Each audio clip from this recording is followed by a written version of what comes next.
Les 19 et 20 novembre 2025 a eu lieu la 3e édition du hackathon FFB Aude et FFB Occitanie, bâtisseurs de futur, en partenariat avec le 3CA BTP au Palais des Congrès de Gruissan, réunissant plus d'une centaine de participants.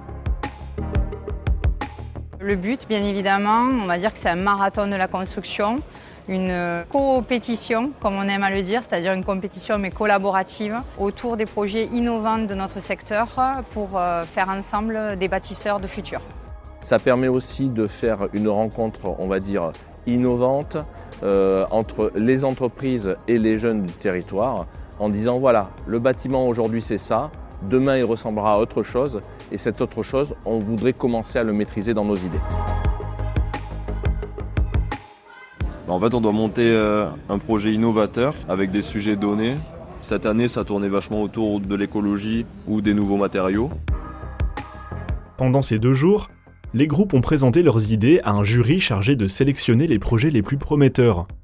Ce qui est intéressant à travers cet événement, c'est qu'ils ne se connaissaient pas. Ils ont été obligés de vite se rencontrer et de travailler autour d'un projet commun pour le livrer en 24 heures seulement. Et ça les met vraiment en conditions réelles du monde du travail quand ils vont être plus tard sur les chantiers avec leurs futurs collaborateurs. Cette richesse des profils a permis d'apporter une valeur ajoutée au projet et d'élaborer des solutions novatrices, le tout sous la supervision de professionnels expérimentés du bâtiment et des travaux publics. Ça peut leur servir parce que c'est une grosse prise de conscience de choses qu'ils ne voient pas forcément.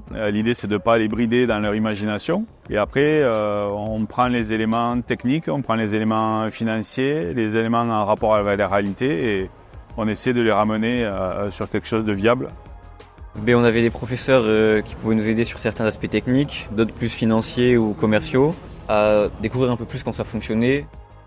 Pour moi, c'est toujours très rafraîchissant de pouvoir déjà se rapprocher de groupes projets justement avec beaucoup de créativité, beaucoup de jeunesse. Ça me permet moi-même aussi de, comme pour les entreprises de la filière, de briser les codes que je connais aussi et que j'ai l'habitude de procéder au quotidien.